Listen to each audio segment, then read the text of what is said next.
Hello बच्चों, हम लोग क्रिया पाठ पढ़ रहे हैं। कल आप लोगों ने पढ़ा कि क्रिया के कितने भेद होते हैं, सकर्मक क्रिया और अकर्मक क्रिया, दो भेद पढ़े। अब आज पढ़ेंगे कि संरचना की दृष्टि से क्रिया के कितने भेद होते हैं। तब कि संरचना के आधार पर क्रिया के कितने भेद किए जा सकते हैं। तो इसमें देखिए, इस क्रिया के 4 भेद होते हैं। कौन कौन सी क्रिया?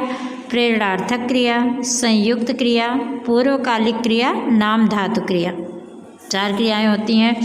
तो नंबर 1 प्रेरणार्थक क्रिया, मतलब कि इसकी पहचान क्या है। प्रेरणार्थक क्रिया किसे कहते हैं?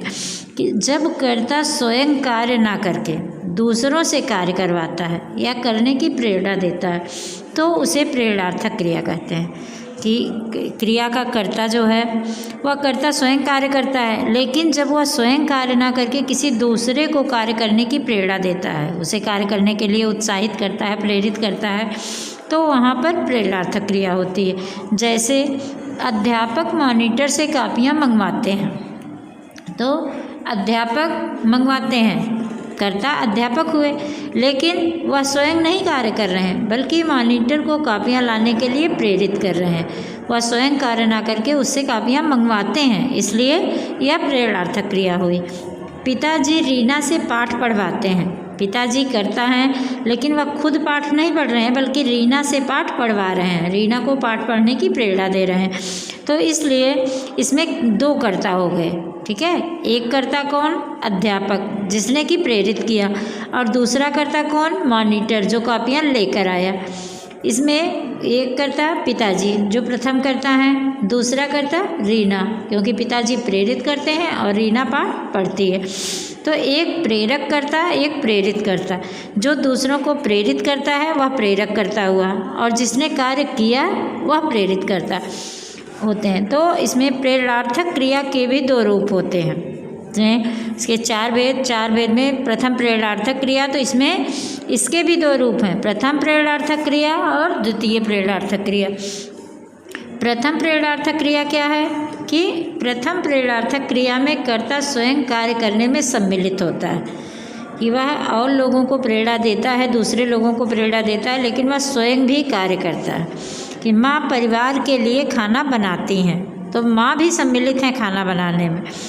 दूसरा द्वितीय प्रेरणार्थक क्रिया। द्वितीय प्रेरणार्थक क्रिया में कर्ता स्वयं कार्य ना करके दूसरे को कार्य करने के लिए प्रेरित करता है। जैसे माँ बच्चे से प्रणाम करवाती हैं, तो माँ खुद नहीं प्रणाम करती हैं बल्कि बच्चे से प्रणाम करवाती हैं।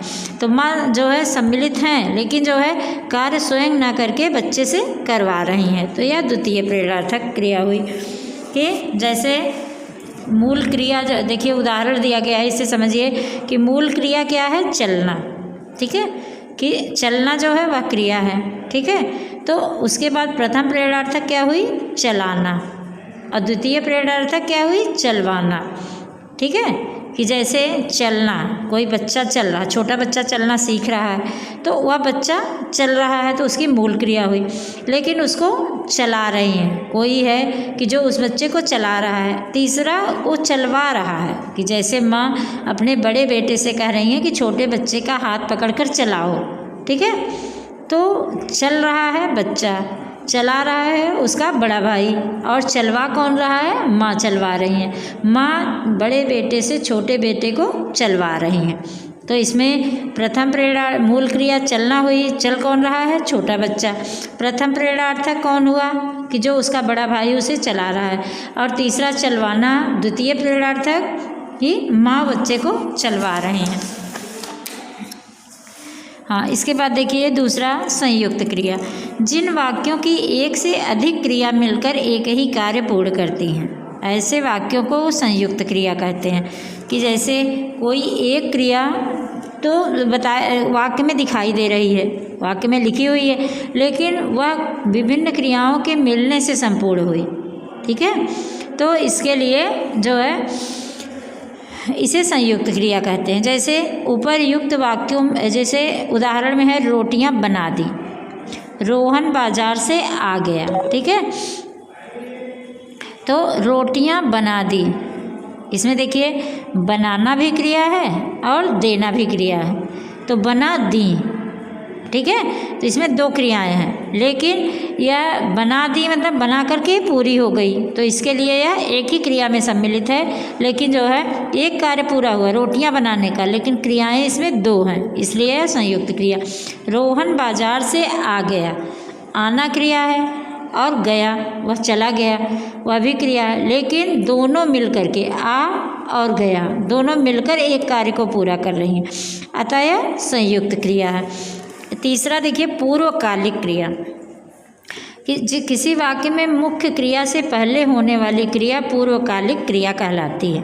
कि जैसे पिताजी तैयार होकर दफ्तर गए, ठीक है, तो क्रिया क्या है, दफ्तर गए, दफ्तर जा रहे हैं, लेकिन कैसे गए, तैयार होकर गए, तो दफ्तर जाने से पहले वे तैयार हुए, तो तैयार होना जो है यह पूर्वकालिक क्रिया है जो कि दफ्तर जाने से पूर्व हुई है।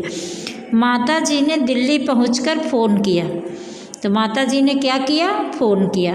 मूल क्रिया जो मुख्य क्रिया वो क्या है, फ़ोन करना, तो उन्होंने फ़ोन किया, लेकिन कब किया, दिल्ली पहुंच कर किया। तो दिल्ली पहुंचना जो है, वो पहुंचना जो है वह पूर्वकालिक क्रिया है, क्योंकि मूल क्रिया से पहले आता है। इसके बाद देखिए 4 नाम धातु क्रिया। संज्ञा, सर्वनाम, विशेषण, अनुकरणवाची शब्दों से बनने वाली क्रियाएं नाम धातु क्रियाएं कहलाती हैं। कि जैसे किसी संज्ञा से, सर्वनाम से या विशेषण से जब बनती हैं क्रियाएं तो उसे नाम धातु क्रिया कहते हैं। कि जैसे 2 औरतें खड़े होकर बतिया रही हैं, ठीक है, तो बतियाना की जो मूल क्रिया है वो क्या है, बात करना, ठीक है, तो बात करने से बतियाना हुआ, ठीक है। और रोहन आइसक्रीम दिखाकर ललचा रहा है, तो लालच, लालच विशेषण शब्द है, तो विशेषण शब्द से क्या बना कि ललचाना, यह नाम धातु क्रिया हो गई। जैसे अपना, अपना सर्वनाम है, ठीक है, अपना, मेरा, इस तरह के सर्वनाम होते हैं, तो अपना से नाम धातु क्रिया क्या होगी, अपनाना। तो इस तरह से जो क्रियाएं संज्ञा, सर्वनाम और विशेषण से बनती हैं उन्हें नाम धातु क्रिया कहते हैं।